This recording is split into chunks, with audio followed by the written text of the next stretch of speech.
I don't know how I went into it. When I first started, I was just buying cars that I liked, as a kid. Focus RS. I just started a Lotus Exige, so I kind of buy them in, drive them for a bit and then sell them. And now, obviously, work closely with companies that modify cars. And some of our cars will just be styling, so exhaust, wheels, low-line kit, suspension, that kind of stuff. We do a lot of dechroming, like kill the chrome, wrap it all black and stuff, because it just sells better. And yeah, some cars will come in, the engine's been modified, either whether it's just an air intake and a stage 1, or a fully forged stage 3 thing that's had like 15 grand spent on it or something. So it varies. But some cars will just come in not modified, and obviously some people just want an unmodified, so then they can either do it themselves or they think it hasn't been ragged as much. So yeah, it's worked so far, so I kind of stuck to that niche.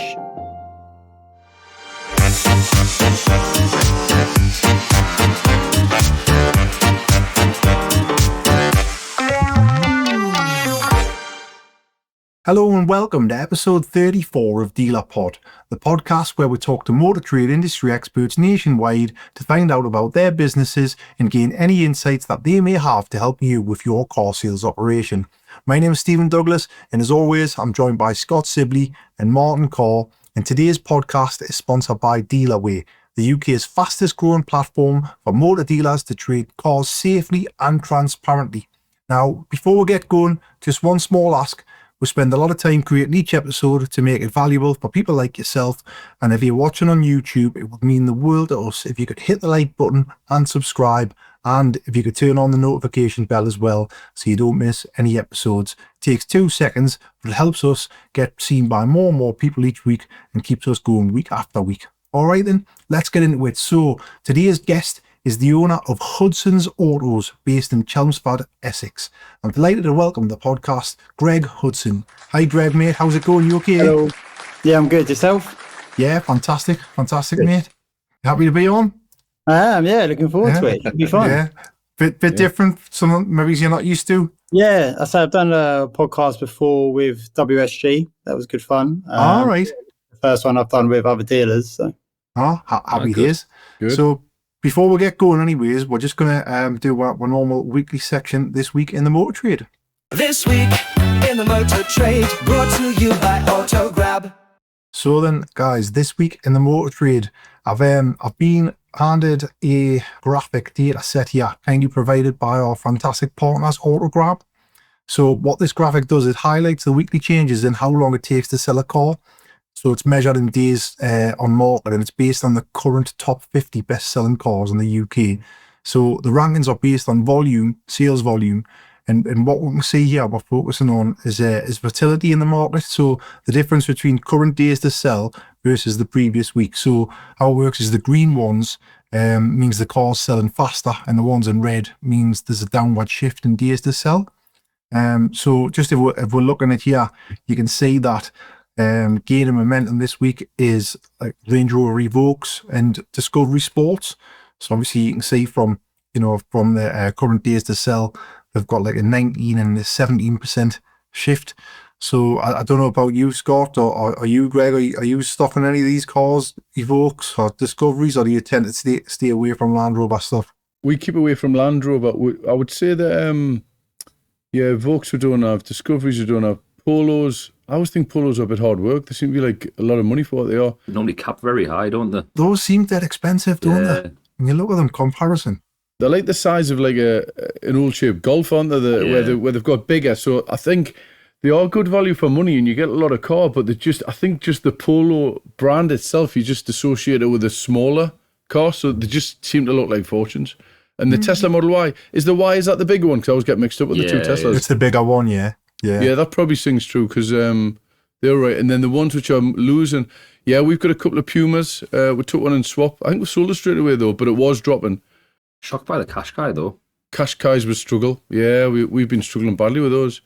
And the Toyota CHR, I think we've only ever owned two and just reduced to clear. They didn't sell. I don't know if it's maybe it's a northeast thing. And then Fiestas dropping, I suppose 19 plate Fiesta. What about you, Greg? So Evoque-wise, I've actually done quite a few convertibles this summer. Right. Because they're quite rare. And because my background is Land Rover anyway, I kind of stick to what I know. But I try and go for the petrol engine rather than the diesel or the engine. Yeah. Right. And And yeah, obviously check the chains and whatnot before. But yeah, Evoque convertibles, I do. Polo GTIs sell well. I seem to, as soon as I get them in, they seem to do fly well. out. I agree with what you mean. Like inside, they're so dated, but people seem to love them. To a Fiesta or something like that. And obviously we do a lot of ST stuff. So Fiesta STs are like our bread and butter. So they fly in and out, especially being summer and hot hatch and stuff. So Yeah, I'm just looking there. The ones that's losing momentum, the Ford Puma.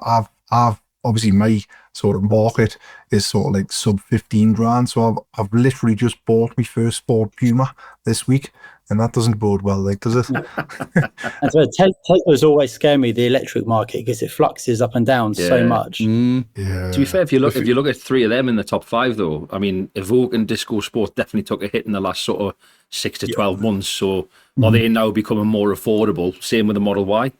You know what I mean? With what's happening with Musk, is it now getting to a point whereby they're becoming more affordable on payments? But you're getting retail like subprime, some 20 grand. I think you've got a chance. Yeah. I think we're bidding on one today, and I'm sure it's a 20 plate, and it's done like 60,000 mile in black, and it looks like about 16 grand retail. Which for a Tesla, which started off at like 40 odd. Yeah. And we're bidding on a couple of Taycans as well. I think one of them we're bidding on, it was something like 120 grand. It's got something like 40 grand worth of extras. The extras is mental, worth more than the car. But that's like, I'm saying it's affordable. It's still an expensive car, but it's not the 100 odd grand it started with about 3 years ago. Wasn't there something in the news about Porsche with Taycan that they had to stop, all the Porsche dealers had to stop selling them? Literally about a month ago. Yeah, they had recalls or something with the batteries. I know about that. Is it pulled them all? They are really cheap now. Yeah. For the money, like you see them, and yeah, you can pick them up now for like 60, 50, some of them. Yeah, a lot of car for the money, I think. Yeah.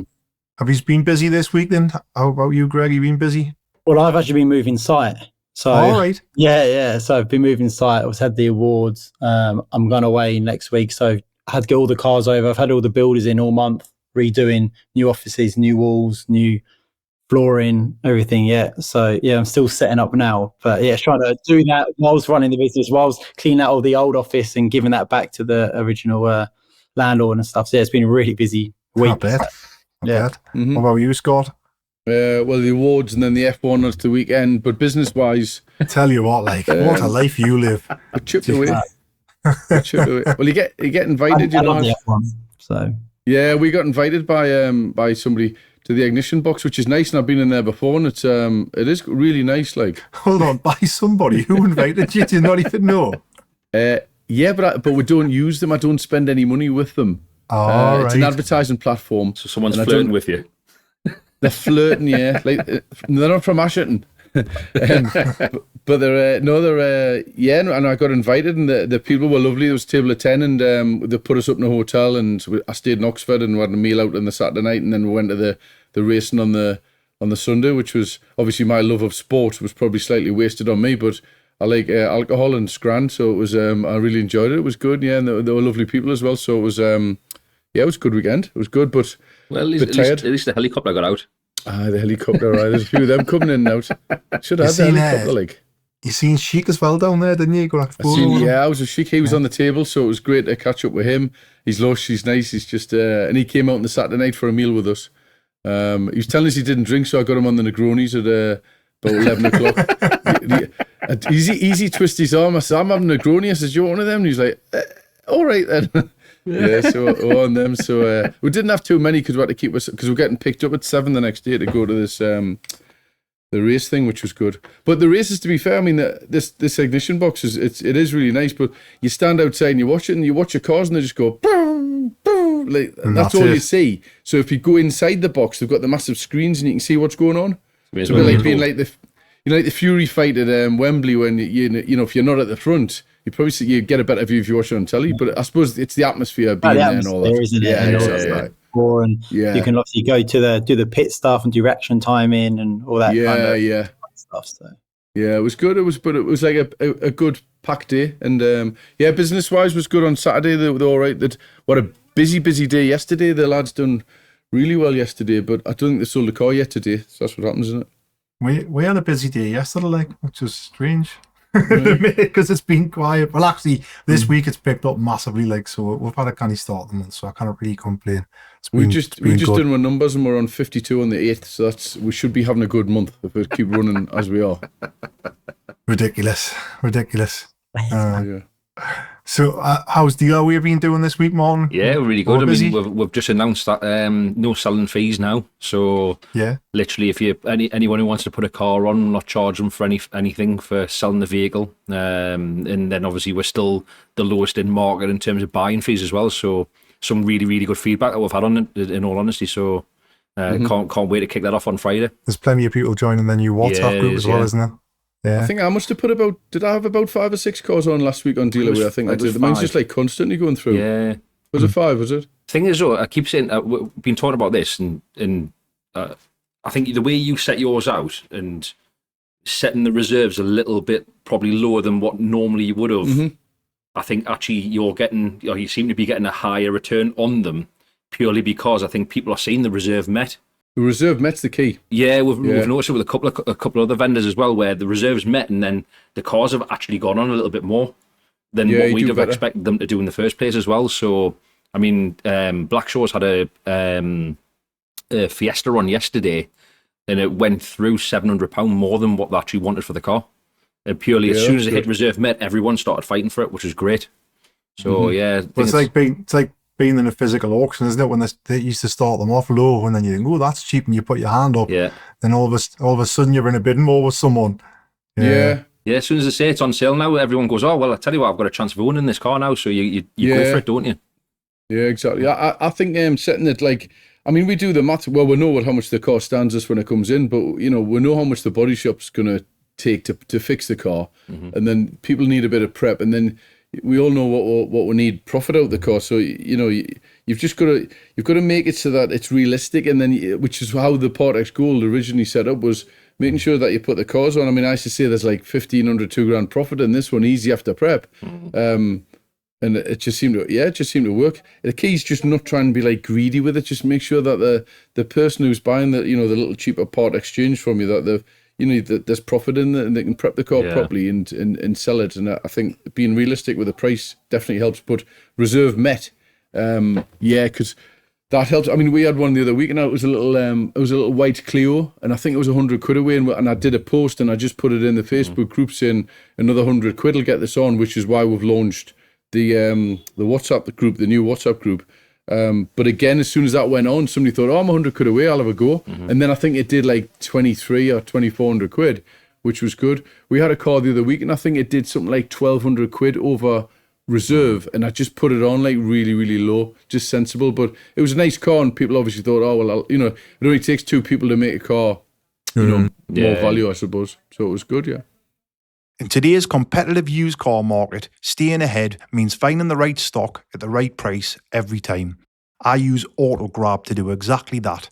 With endless listings and constant market shifts, it's tough to know what's worth chasing, but AutoGrab cuts through the noise. Their platform shows me where the value is, lets me filter for high margin stock, and alerts me when the right cars hit the market. If you want better margins and smarter sourcing, head to autograb.co.uk today. Make sure you mention DealerPod when signing up to get 25% off your first 3-month subscription. So then, I think we'll jump into you then, Greg, eh? Yeah, sure, go for it. Yeah, so can you just tell us about yourself? I mean, the audience about yourself. I must admit, I wasn't aware of you before Scott mentioned that you were coming on. And you said that you just won some sort of award, have you? That's it. So yeah, we're at the industry, also independent awards Thursday, and I was up for fastest growing dealer of the year. Right. So yeah, I wasn't expecting it, to be fair. So when they called my name, I was very happy. I'm very glad. Oh, brilliant! I won the award. Really I was up good, for a couple at the Independents last year and at the industry last year as well. But didn't get him. So I'm glad I finally have some silverware to my name. So, Great, they're hard to get, They're really hard. They don't just hand them out. I mean, we've done well over the years, but they are hard. I mean, we came away empty-handed. We got highly commended in one, which was for the workshop, but we didn't on the other ones. But that can happen, And I mean, we were a guest. Stu was a guest on Martin Carr's table, but then I booked another 4 or 5 seats, hotels and all, and the cost and everything that goes with it.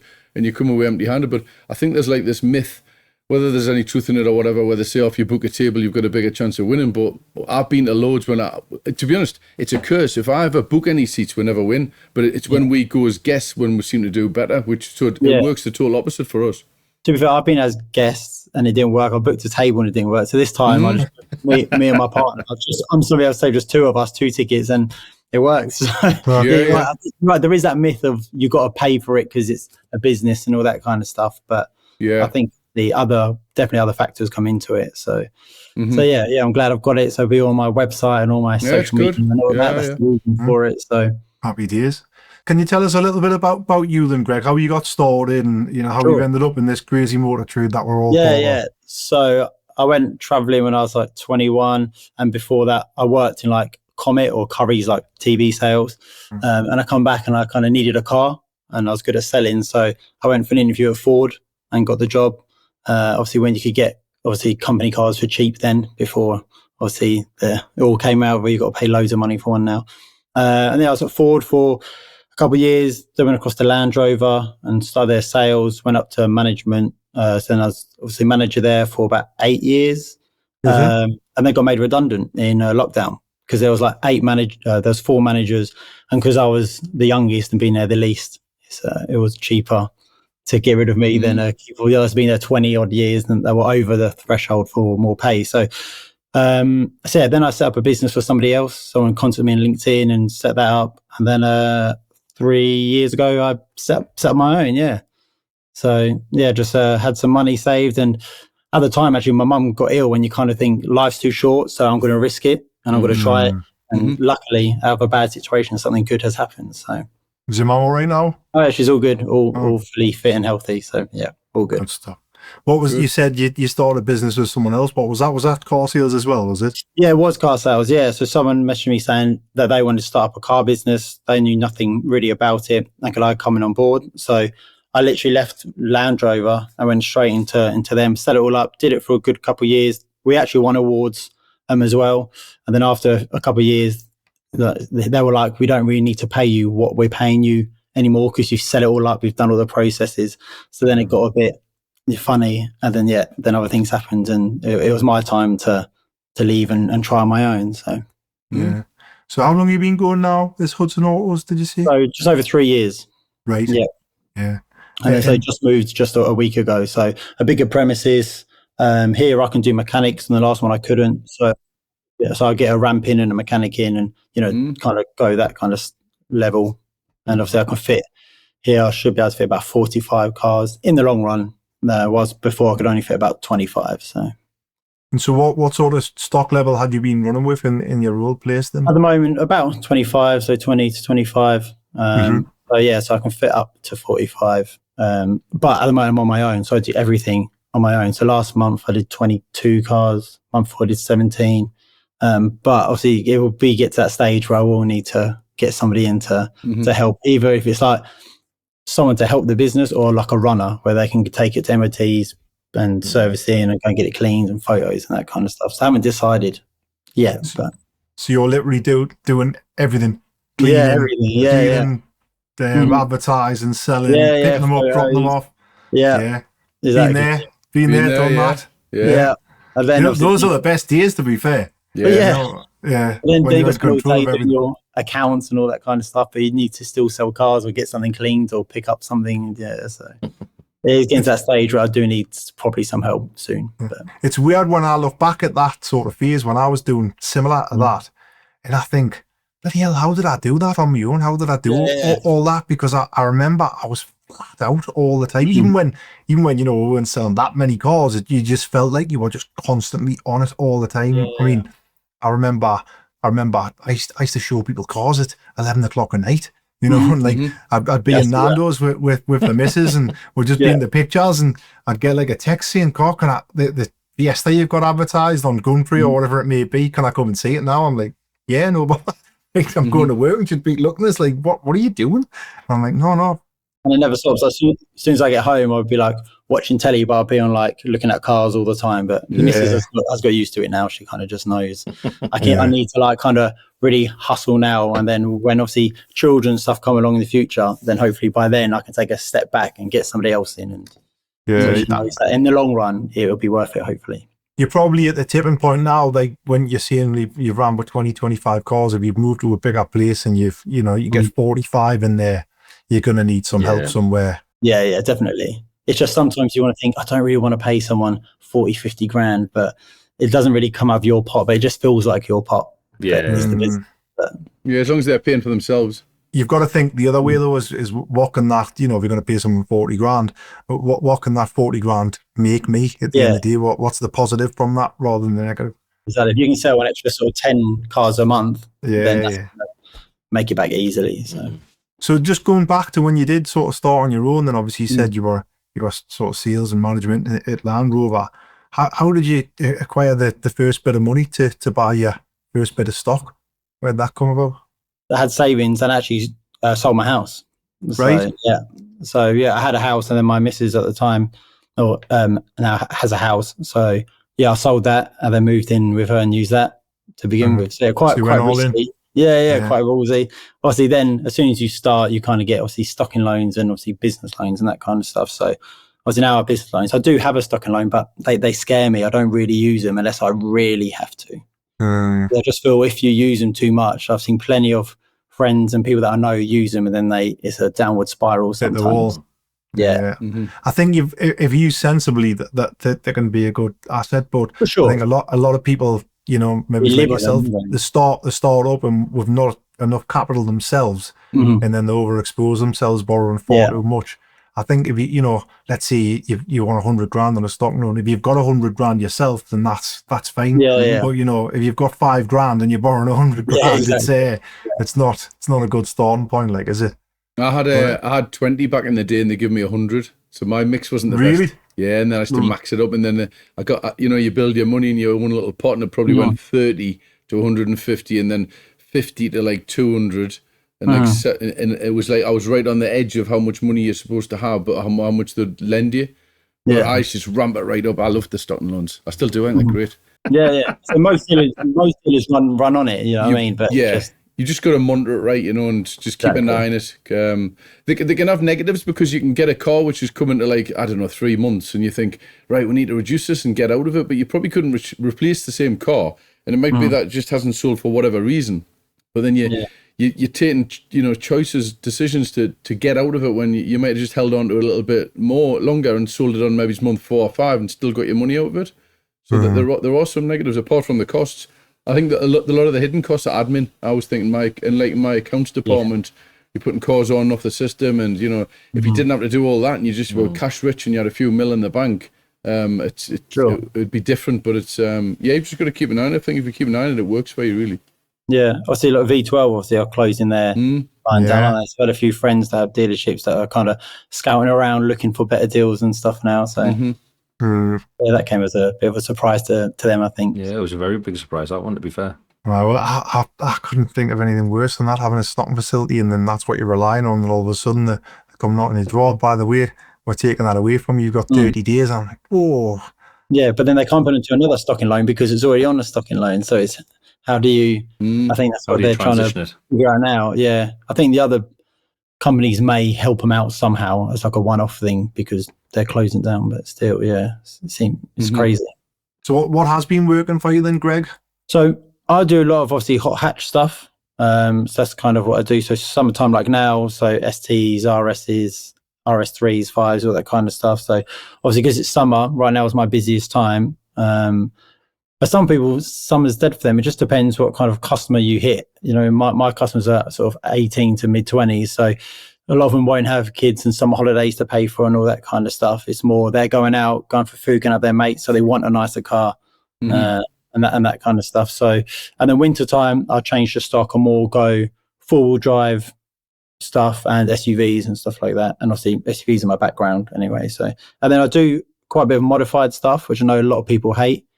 But it kind of works for me because I guess it's a secret for me, but I kind of get it for cheaper because it's modified, but sell it for more because it's modified. So yes, that's what works for me at the moment. So have you targeted that sort of 18 to 20, 21-year-old on purpose? That's like I suppose the Instagram generation, like, isn't it? it has its ups and downs. Obviously, a lot of them love to finance, but then a lot of them love to rag it around till 3 a.m. So you've got the good, but also you've got the bad where they don't warm it up and the engine goes bang and stuff like that. But yeah, so when I first started, it was more 18 to 21, but as my stock's got bigger and I guess it's more RSs and stuff like that, it's more like the middle age kind of people, you know, like 25 onwards. Middle age 25. No, they're like middle 20s, you know what I mean? Rather than like 18. So these people aren't going out till 3 a.m. ragging it. They're using it I suppose, at the weekend. Like they might have a van during the week, use it as a weekend car or something like that. So it's getting better, obviously, for like people backing cars and stuff because they're the more mature driver, I guess, compared to the teens. But I don't know how I went into it. When I first started, I was just buying cars that I liked, you know, as a kid. Like I was running a Focus RS. I just sold a Lotus Exige, you know, just cars that I really wanted. So I kind of buy them in, drive them for a bit and then sell them. And then, it just kind of got from there. And then I now obviously work closely with other companies that modify cars and stuff like that. So that's just how I've got it. And then people modify cars and start Facebooking me and Instagramming me. So yeah, it's worked so far. So I kind of stuck to that niche. I know some people do anything and some people just do niche stuff, but that's what seems to be working at the moment for me. So, and how are you acquiring these cars then? Is it just normal channels or? Yeah, so it varies. So obviously your normal auctions and your normal kind of motorway and stuff like that. I actually get a lot through Facebook groups. So if I had like a Golf R, I'd put it on the Golf R groups. So Golf R, Essex, all that kind of stuff that people are looking for one and they show their cars. And then because they see my car on it, then the people that are selling them then message me and saying, look, I'm selling this car.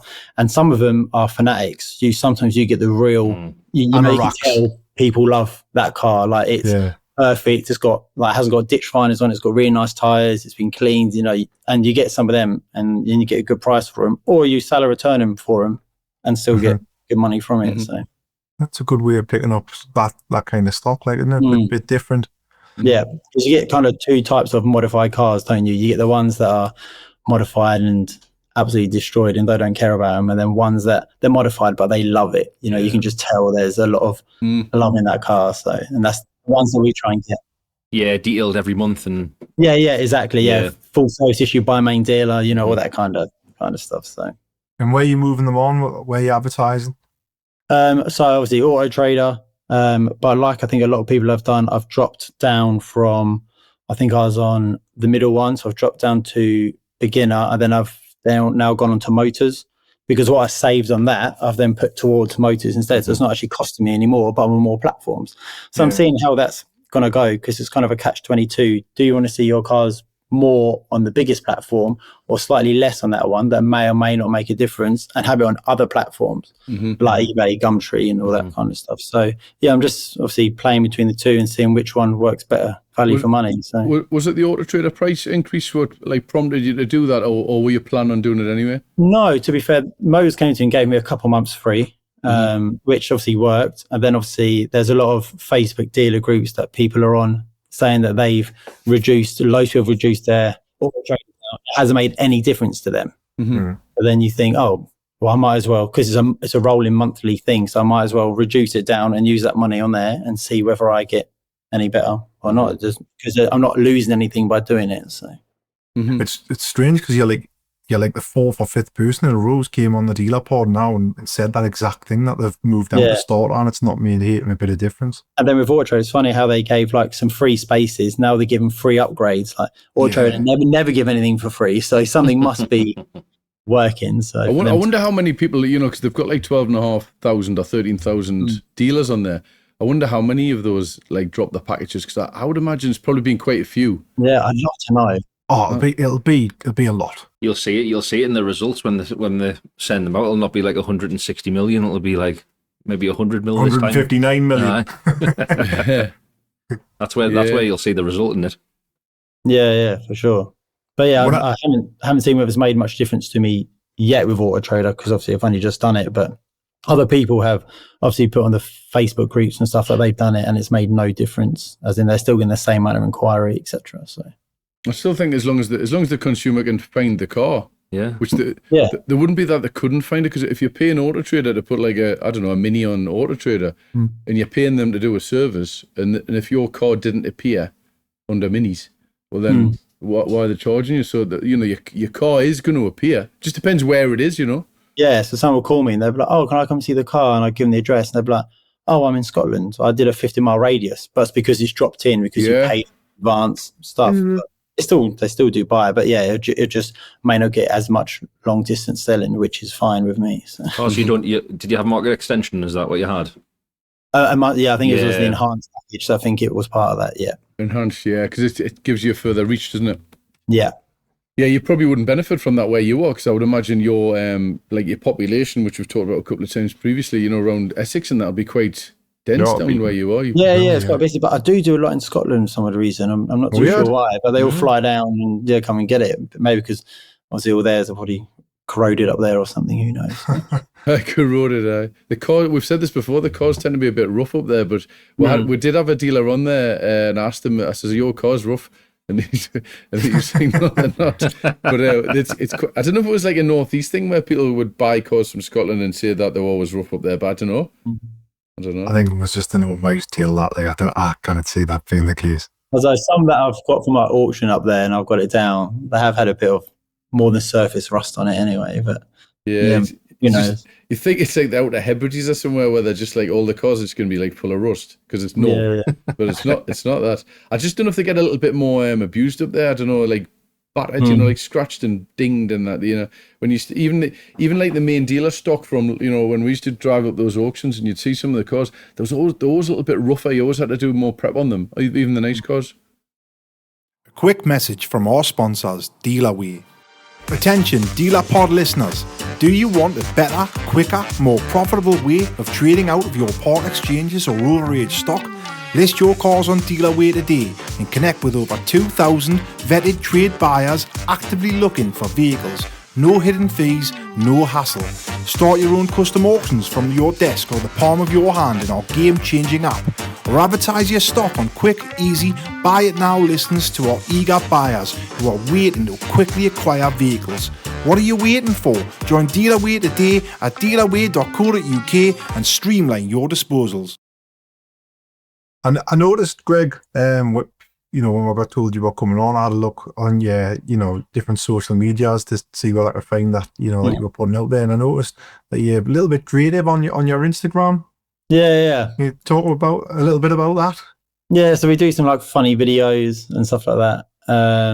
So I have a friend who obviously does videos. So he comes every now and then. And if there's a special car we get in, like the Mark II Focus RS, Mark III RS, the Lotus, that kind of stuff, we do a video with it, whether it be a funny one or whether it be like a fast kind of high-paced racing video. So we just try and mix it up.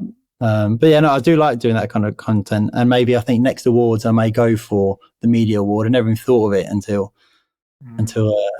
I saw other people winning it, and I was like, oh, my videos are just as good as theirs. Maybe I should try. And is that bringing in business as well? It does. Like, to be fair, like one of the videos that we just done was just me getting into the Mark II Focus RS, starting it up, and you hearing it, and that got like 40,000 views, which is insane. While some of the other videos I put a lot more effort in, made it a lot more funny and a lot more. And no one looked at them. 2,000, and I'm like, But sometimes it's the simple ones or the ones where something happens and you continue it. Have you seen like if like a man was rolling off a bed and I continued rolling? Yeah, I've seen it. Oh yeah. Them simple ones, they get so many clicks. It's crazy. So thing is, though, are they getting the right clicks? Those and not like 12-year-olds watching them. You just don't know. You just don't know, do you? And that. I mean, I was based off like Red Bull. Like you look at Red Bull's Instagram, they don't try and sell one Red Bull to you. It's all just cool videos, and that's kind of what we do. Sometimes, obviously, we get a car in, or either it's a nice car or we've had it a long time, then obviously we'll do a video and try and sell it. But most of the time it's just, clicks and stuff like that. So, but then you get followings and then they tag their mates and et cetera, et cetera. So, and I do a couple of shows. So I go to Essex car meets. So they're quite big. So there's one last month, over 1,000 people. Ferrari go there, Lambo go there. We have like a stall and all that with our cars. And obviously you get quite a few modified cars there, and people that like modified cars, that kind of works for us quite well as well. So you want to continue that trend of the sort of stock that you're selling then? I think so, yeah. I say for now it's working. I say I do change it a bit in winter, but summertime, for for sure, it just hot hatches work. And I know it's a bit more risky selling modified cars and to the caliber of people that will buy it, but it's just one of them. You have to take the rough with the smooth sometimes. And as long as you have more wins than losses, then yeah, I can't complain. Greg, what do you do with the ones which are decatted? Like if you're going to put them through an MOT, and obviously you can't, or do you know somebody who can? Yeah. It doesn't know if he wants to see on there. Depends on who's listening here. Depends, really. It depends what the customer wants. So yeah, because if they want the car as it is, they don't want you to put it standard. There's a good politician to answer there. If it comes decatted, and so I will leave it decatted until customer buys it, and I tell the customer we're going to get it MOT'd.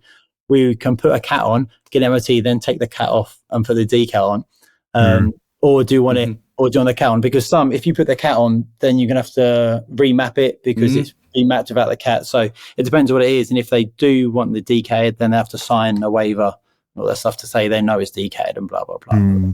Right. I don't know how well that will hold up if it come to it, but Have you had any horror stories with like young lads blowing cars up or major issues? I've had to replace a couple of engines, but and obviously we can plug in the ECU and see that they've been ragging it for like an hour non-stop. But if they pay cash, it's a bit easier to come to an agreement. But if they're finance and the finance company gets wind of it, even though you can say, look, here's the ECU, they've been not up interested, to 3 a.m. absolutely tearing it up. They didn't warm it up. The bottom end's gone because the oil wasn't, thin enough, that kind of stuff. But finance companies just don't care, do they? So no, they're not interested. As soon as you're up against them, then you're kind of screwed. And because the younger ones don't have the money to fix it as much, then it all comes down to you. Whilst if I sell like an RS to a 25, 30-year-old man or something that obviously has money, then it's easier to come to some agreement kind of thing. So. So yeah, it is hard sometimes, but the profits are good, and they always finance, and they pretty much always take out extended warranty. So we did one which blew up, and I think we went on their Facebook, and I'm sure they had it on a track, like sideways on a track, which I think, if I remember rightly, it voids the warranty or does something with. Sure. Yeah, is that right? Yeah, we were just like Toulou. And that was the end of it. But when they're here and us, like before they go, I'd be like, oh, so you think you're doing anything to the car? Because if it's modified and we've sold it's modified, it's fine. Because I tell WSG, our warranty company, what it's had done.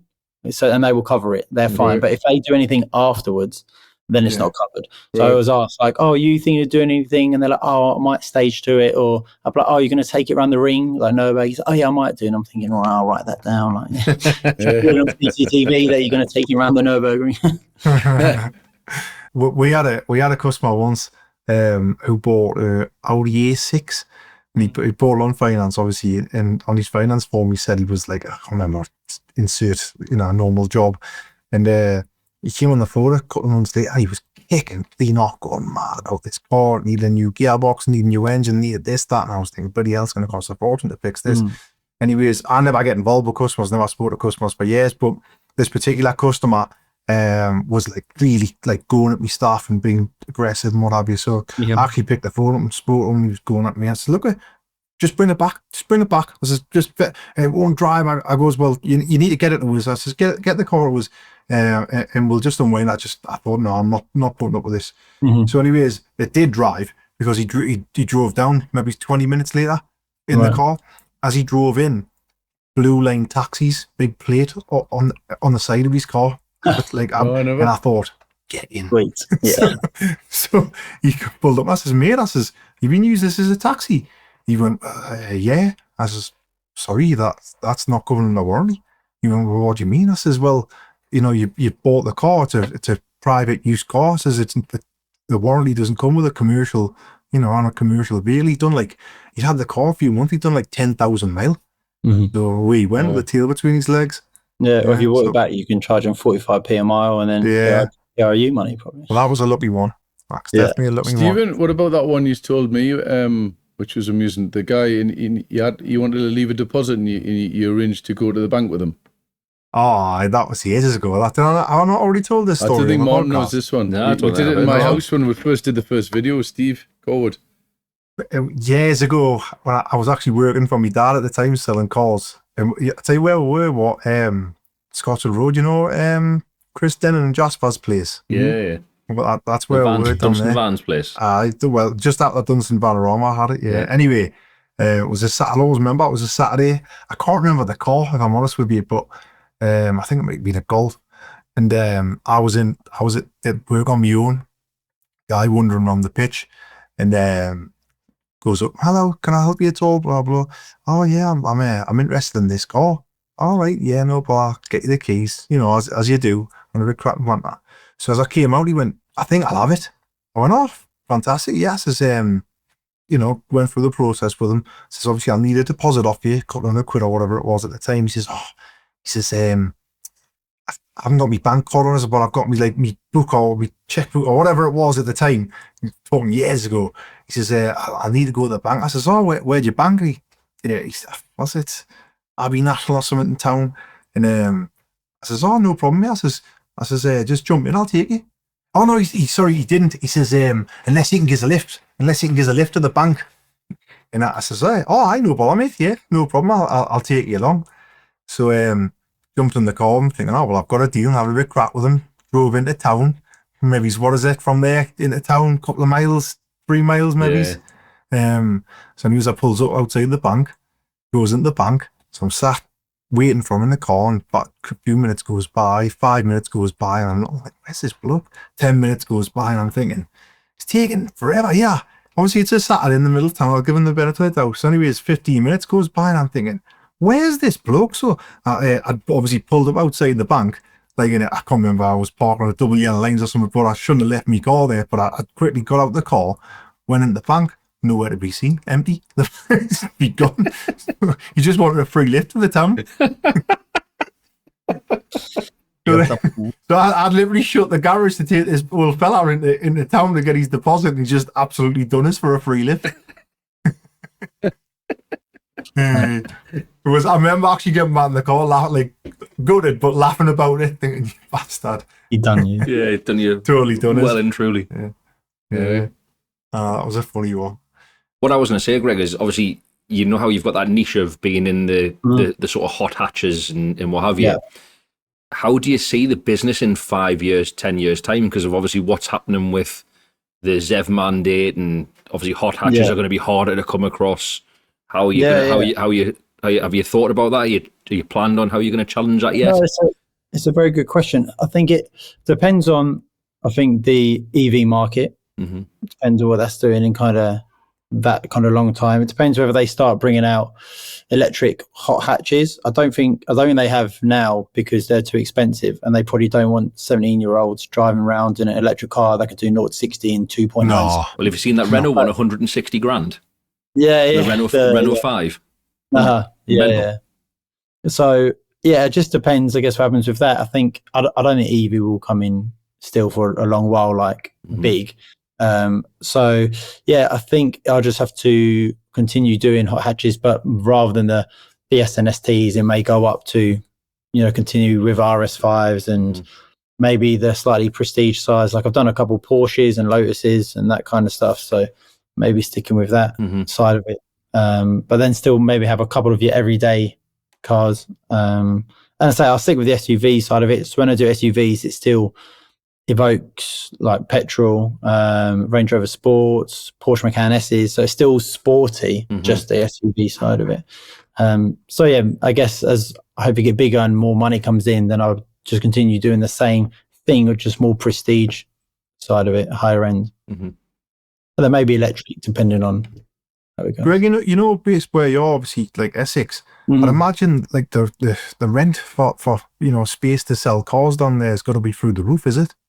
It is. So funny enough, the place I actually moved to is bigger and cheaper. It's cheaper? Cheaper than what I was paying before. So this is why I kind of moved. And then opposite me, there's a valet company, a tyre person, an MOT person, a service bay, and a body shop.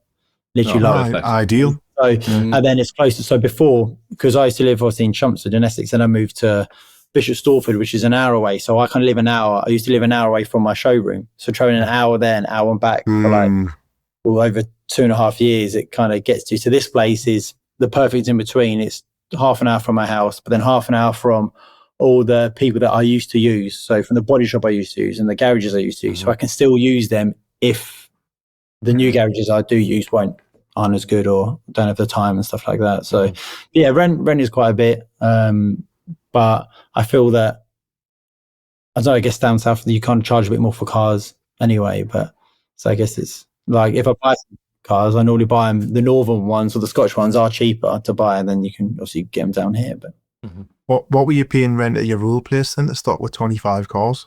so I was paying, so that one $3,000 plus that. Right. Oh, so you're cheaper now for Yeah, 45? so now it's $2,000 no VAT. But it is more outdoor space. So before it was all indoors.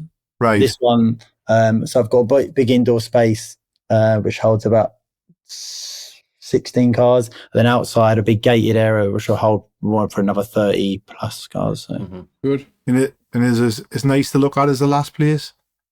Yeah, it is now. I've just spent nearly $20,000 doing it up. So yeah, it is now. Before, no, I went in there. It was a barn. There was birds in there, bats in there. Like it was. Yeah, I just spent loads on the flooring. The office I've just built. The inside is now pretty much done. I've just got to finish the outside. I just had the signs put up a couple of days ago. So yeah, it's better than the old place. Now it's finished. Yeah. Feel good about it? Oh yeah, really good. Yeah, it's definitely good. I'm going to do an open day soon once all the signs are up and I've done finished off the little bits. So then I'll get my customers will come back then, and my showroom's a bit, I guess, fun. Like I have like racing sims in the office. Customers can come in and race the Stig, because obviously the Stig done a time on the racing sim, so they can try and beat the Stig on the sim. We've got obviously a dartboard, stuff like customers can come in and use our photo booth, take pictures of their cars, as long as they tag us on their Instagram, all that kind of stuff. So there's not a place just to buy cars. People can just you'd be able to hold meets and stuff, I would have thought. Yeah, it's that this place I'm at is big enough to do meets, so that may be something I do in the future as well. So yeah. So you into all that as well then, Greg? Are you a car lover? Yeah, I think I always used to be a boy racer when I was younger. Right. But I never could afford the cars that I ever wanted. So I think the communities, obviously everyone knows everyone. It seems to be kind of with modified cars, similar with car sales, everyone kind of knows someone that works in cars. So I think when one person buys a car for me and they obviously have a good deal with me, then they tell their mates and stuff like that, and then they all start following me on Instagram and Facebook. And I haven't got to TikTok yet. I don't know if I can be bothered to do another platform, but everyone's telling me to do TikTok. But if I was you, I would lean into that. Like if that's your niche and you're niching into the modified sort of sporty stuff, I would try and think of ways to lean even more into that and get the boy racers involved. Like you say, if they all talk to each other and all know each other and all recommending you, I think that's a good. So I've got someone that I work close with who's just down the road, so he does mapping and he's got a rolling road, so I can obviously, if they want to modify their car, I can give them 10% discount with the person down the road, or maybe I'll get my own tuning thing in the long run. I'm not too sure, see how it goes. But yeah, plenty of options. But yeah, I probably will stick with that kind of thing, because I don't know, I just think if you just sell normal Fiestas and Focuses, there's so many out there that it's hard. You're only going to get sales if you're the right price or location. Well, some of my cars, because they're quite unique, there's nothing to compare it against. Yeah. So you kind of don't have to do as much discount or comparing, because there's not another one that is like this car, for instance. So I was going to ask you, Greg, so do you pay much attention to like the Auto Trader price flags, the good, the great and the high? Oh yeah, massively, I do, yeah. And where would you sit your cars then? Normally, if you brought like a fresh one into stock and it was like a bit special. Yeah, so obviously you try and sit it at where everybody else is, so between 100 and 105, I think is normal, depending on what car it is. But say, for instance, it was like a stage 3 Fiesta ST, so that would have had like $5-6 spent on it. Then it will be going for about $3,000 more up, so it'd probably be sitting at like 120% sometimes. Like high price, and then it says the little marker like $2,000 overpriced or whatever. But then obviously you put stage 3 and stuff in the write up. So if someone is after a stage 3 Fiesta, then the price becomes irrelevant almost. So yeah. So when you say modified stuff, are you simply talking about performance, or are you talking about styling as well? Yeah, styling. So some of our cars will just be styling. So exhaust, wheels, like a low line kit, like a TRC kit, the little black bumpers that go around the bottom, suspension, that kind of stuff. I do have a company that come in. We do a lot of dechroming, so a lot of cars will like kill the chrome, wrap it all black and stuff because it just sells better. And yeah, some cars will come in, the engine's been modified, either whether it's just an air intake and a stage 1 or a fully forged, like I've got a Focus RS that's fully forged stage 3 thing that's had like 15 grand spent on it or something. So yeah, so it varies, but some cars will just come in not modified, and obviously some people just want an unmodified Fiesta ST. Yeah, of course. Whereas a lot of the young ones will want modified ones, but some of the older people just want it unmodified, so then they can either do it themselves or they think it hasn't been ragged as much. Is there an untapped market there for maybe buying a normal Fiesta and then employing someone to fit body kits to it, and so you keep the insurance down for the first time drivers, but they still think they're driving like a sporty car when really it's a 1 litre or whatever it may be. I've had loads of people that want me to buy like the 1 litre EcoBoost Fiestas and then put in be careful with them.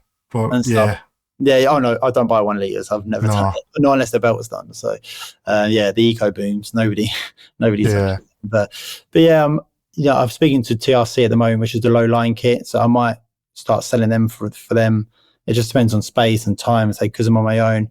But maybe if I do hire people and I do have more time to grow that side of the business, and then maybe I will in the long run. But right now I kind of don't have time to think about extending that whilst I'm just selling cars. So. Of course, I just think it would be a good thing that if you're already into it, and and you go out and you buy just your cheapest sort of Fiesta, insurance wise, that's maybe not a 1 litre.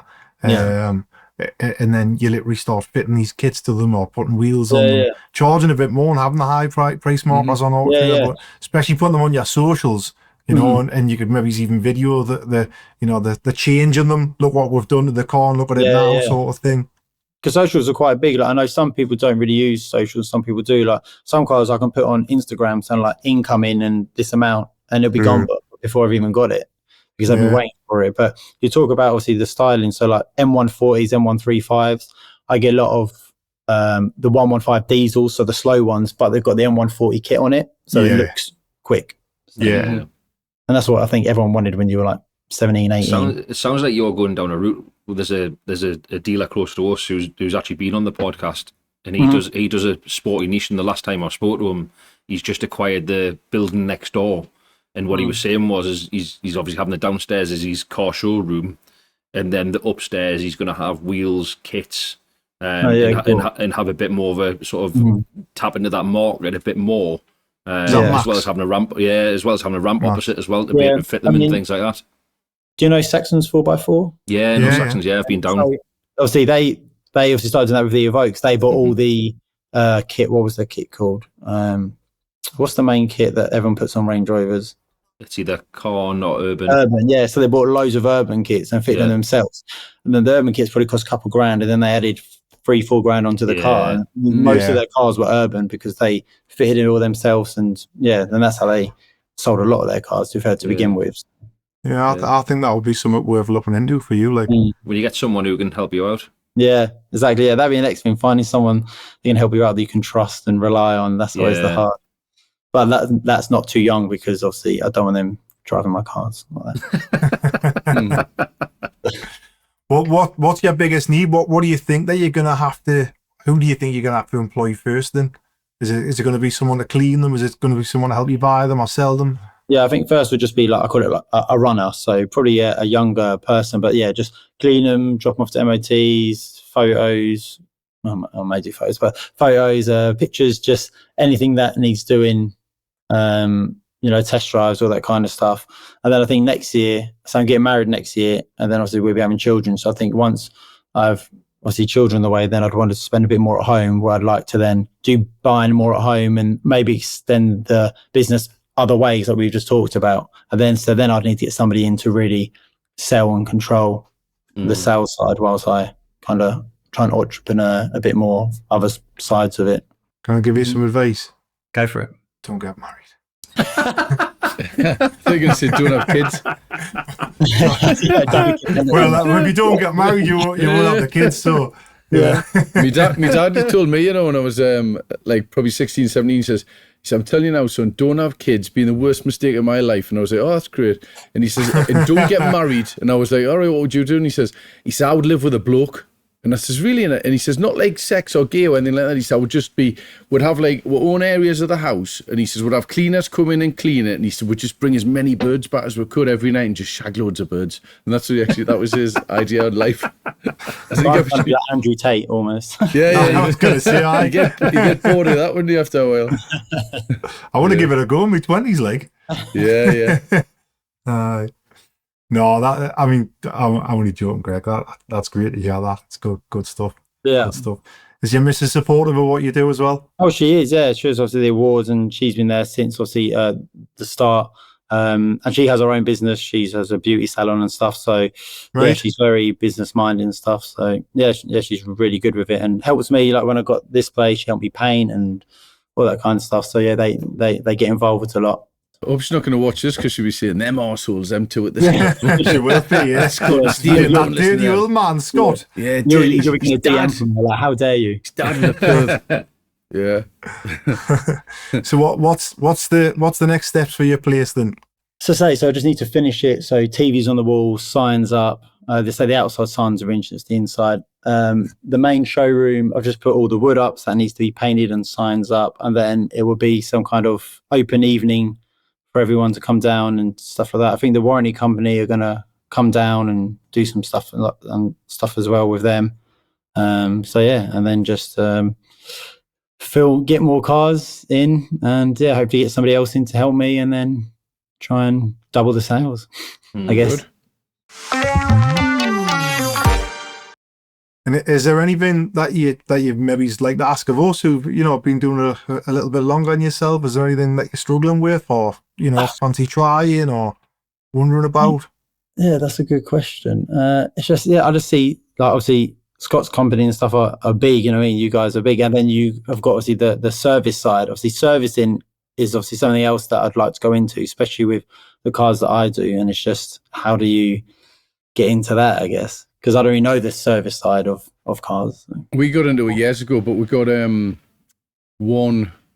Obviously, you start with one tech, one mechanic. We were talking about this on one of the pods the other week, and because Stephen was talking about setting one up, and that my advice was to get a good like service manager who'd been like a good tech over the years, and you wanted to be a little bit off the tools, but he was still all right to help out, and you'd have him as your main man there, and he'd order the parts, and then probably get like a service tech in, somebody like a Quick Fit or a like a Halfords kind of a maybe it's a youngster who would do all the day to day, and the two of them would probably tag team, because what we found is if you try and get one tech and you advertise for one tech and they say, oh, who am I going to be working with, and you say, oh, you're not, you'll be by yourself, and it makes them nervous because they can't fix everything. And they'll openly say that they can't fix everything, but I think the thought of like hitting a wall with something and thinking, shit, what do I do with this, where they haven't got somebody to bounce off, and then also the banter that your work life, when you go into work and you have a bit of crack with people and things like that. So it is if you can get that one person who doesn't mind doing that and working on their own,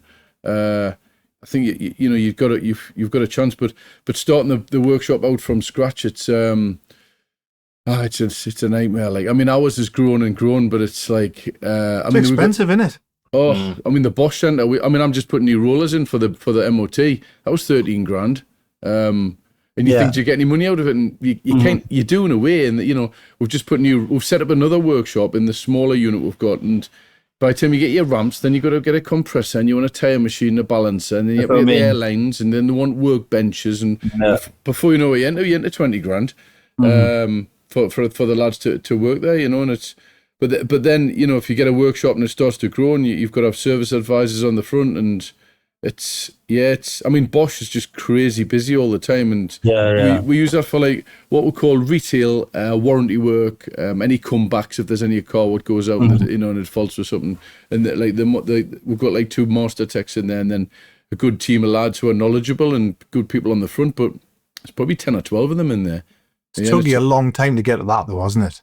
Oh, years, yeah. I mean, to be honest with you, when we first set that up, we had a little workshop when we were up at Bedlington, which was not the best. And then when we moved down to Shiremoor site, that's had a workshop on the site, which when we moved into the site, so we moved our we started with like maybe 2 mechanics down there, and Rob Lee, who's still with us now, was an apprentice. He was on the front, and I think the first year we're about 100 grand in the shit, and then the following year, I think the worst amount I think we got to was probably about 180 grand the wrong way.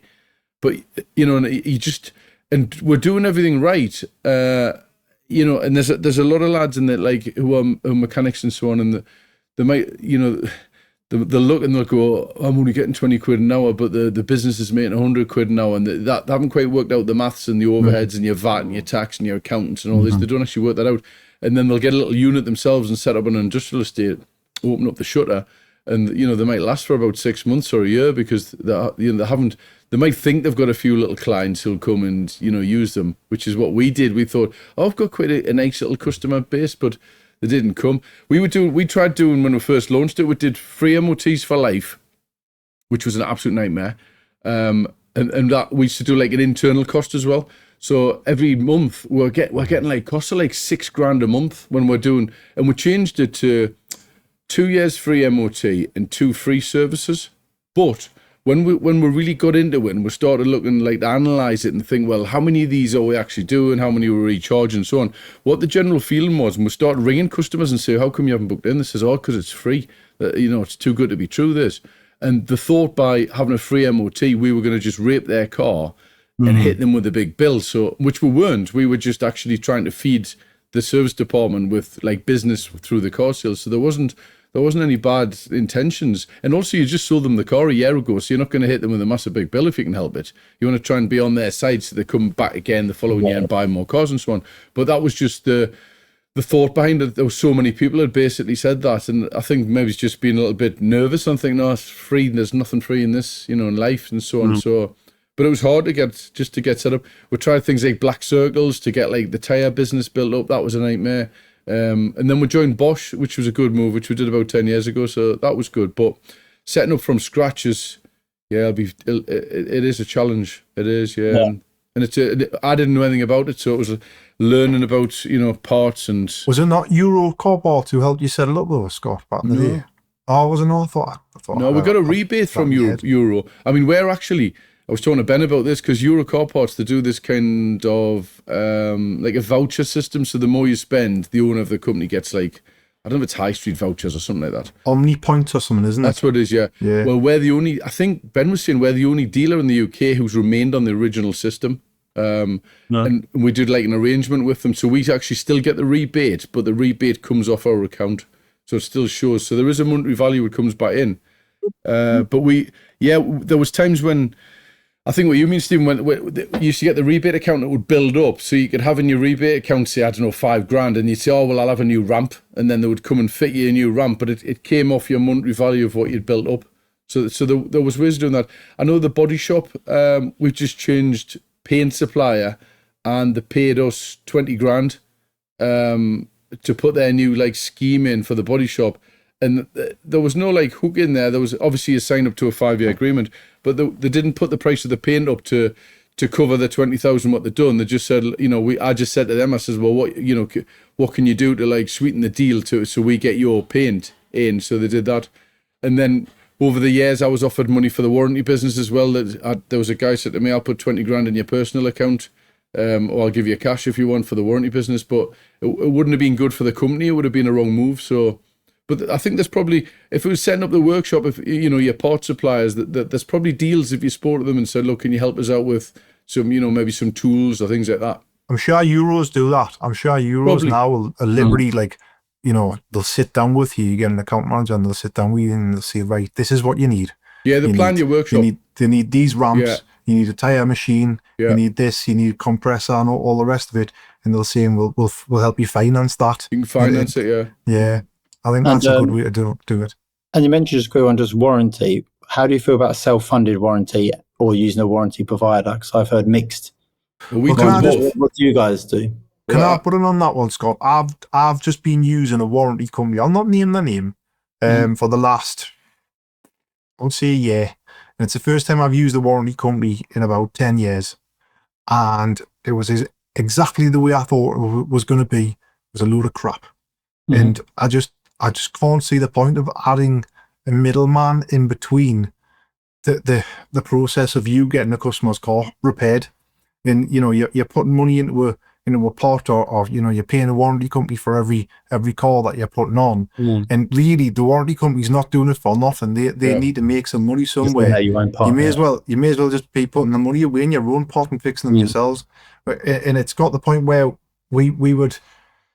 I mean, a few weeks ago, we'd have issues with cars, and then we're battling with the warranty company about, whether it's covered on the warranty or not. Whereas we know we're on the hook for that car anyway.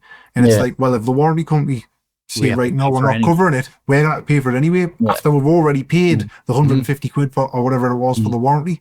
So for me, my personal experience, I went back to doing it myself. We looked at it, and over the past couple of years, we spent a lot less, more money fixing customers' cars from our own pockets on a monthly basis than what we did putting the warranties on.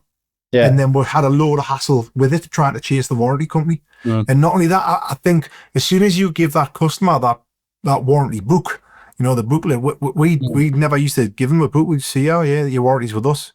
If you get any problems, give us a call. And we'll never give them nothing to go away with. As soon as you give them that book, it's like they've got carte blanche, they can go anywhere, and like try and abuse it. So me personally, I would stick to doing your own if that's what you're doing. But I know you've got other ideas, Scott, haven't you? Because you sell warranties and all the rest of it, because we don't get into that.